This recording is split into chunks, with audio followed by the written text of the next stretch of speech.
Hello everyone. First and foremost, thank you for coming on this adventure with us. There are children, youth, and adults from across the region, which includes the whole states of Texas and New Mexico, joining you on this journey.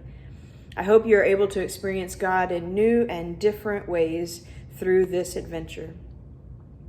This first week, we have two readings, one from Joshua and one from John.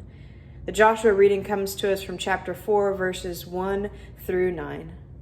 When the entire nation had finished crossing the Jordan, the Lord said to Joshua, "Select 12 men from the people, one of each tribe, and command them, take 12 stones from here, out of the middle of the Jordan, from the place where the priest's feet stood. Carry them over with you and lay them down in the place where you camp tonight." Then Joshua summoned the 12 men from the Israelites, whom he had appointed, one from each tribe. Joshua said to them, "Pass on before the ark of the Lord your God in the middle of the Jordan, and each of you take up a stone on his shoulder, one for each of the tribe of the Israelites, so that this may be a sign among you. When your children ask in time to come, 'What do these stones mean to you?' then you shall tell them that the waters of the Jordan were cut off in front of the ark of the covenant of the Lord. When it crossed over the Jordan, the waters of the Jordan were cut off. So these stones shall be to the Israelites a memorial forever." The Israelites did as Joshua commanded. They took up 12 stones out of the middle of the Jordan, according to the number of the tribes of the Israelites, as the Lord told Joshua, carried them over with them to the place where they camped, and laid them down there. Joshua set up 12 stones in the middle of the Jordan, in the place where the feet of the priest bearing the Ark of the Covenant had stood, and they are there to this day. The second text for this week is from the Gospel according to John, chapter 15, verses 1 through 11. That's the whole reading. It's probably a story that's familiar to most of you. I'm going to read to you just 2 verses from this reading, though, that I think will help us focus on our message for this week. "Abide in me, and I abide in you. Just as the branch cannot bear fruit by itself unless it abides in the vine, neither can you unless you abide in me. I am the vine, you are the branches. Those who abide in me and I in them bear much fruit, because apart from me, you can do nothing." I had the opportunity 2 summers ago, actually, to the date, had just landed in Israel. I was lucky enough to be able to go on a 2-week pilgrimage with a ministry that's dedicated to keeping clergy connected in various different ways. And so we were able to go with a cohort to Israel for 2 weeks, be able to travel through the Holy Land. And when I went, would go places when we would stop at all the different sites, and I would pick up stones, or this one is a seashell, from the side of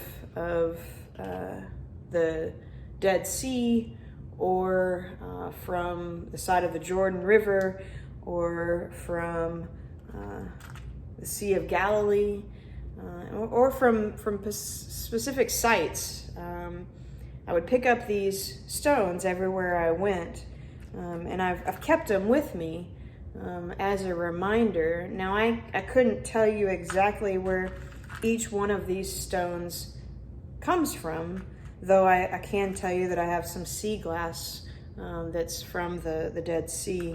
I don't know exactly where each one of these stones comes from, but what I do know is that these stones remind me of the place where I went, the place that has special meaning for us as Christians, and for many, obviously. Just a special memory. And so I keep these with me to help remind me not only of that experience with my clergy cohort, but also of the work that I am called to do. Not unlike our ancestors in the story of Joshua, We mark special places with stones or some other objects that help us remember that time and remember the work that we are to do. As we are all separated this summer and mourning what we are missing at our camps, our sacred spaces, we need connection. We always need connection, but we need it in a new and different way today. That's where the John text is helpful. We are first and foremost connected to God through Jesus Christ. That connection connects us in ways greater than we can even imagine. I've been lucky enough to attend camp at almost all of the campgrounds in our region. I grew up in the greater Houston area, so I went to camp down at Gonzo. I was part of the first generation of campers to go to camp there. I remember when the doors opened, that open in the big room, the garage doors that open in the big room. I remember when they weren't painted at all.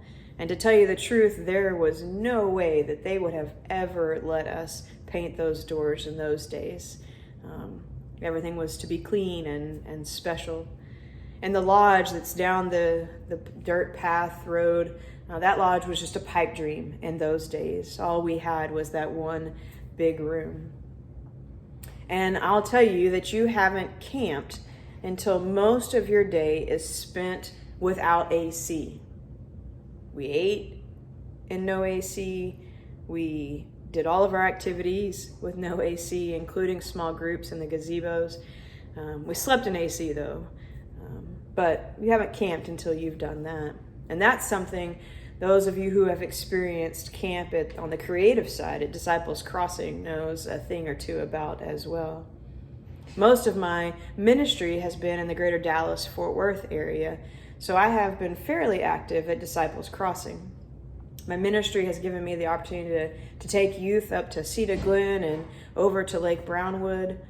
And all of these camps are very different. They have different landscapes, buildings, and people. But they all have a special place to worship, probably marked by a cross. And they have a body of water that reminds us of the living waters. They all have something that connects us to God and to each other. Some of my best friends today, I attended camp with when I was a child and youth. But the connection camp gives us isn't just with the people that we are friends with at camp today or when you were there. I feel connected to those older than me that have camped at the same places that I have camped. We have similar stories. I even feel connected to each of you in a way because you are experiencing God in the same places that I have experienced God. We are connected through the one we worship and through the places where we worship, even if we don't already know each other. I feel connected to God and God's people who have lived and served in Israel through these stones. They are a reminder for me to continue to do that same work. The real gem for us today, in these days when we feel so disconnected, is to hear those words again from Joshua. The Lord told Joshua to gather his people and for 12 of them to take stones from the river to place in the places where they camped so that their kids would ask about them and they would remember their story and pass it along. We are called from the very beginning to experience God, to remember that connection, and to tell the story. So, what things come from the places that you consider sacred? What things have you kept in order to remember? And how do you share those stories with others? Amen.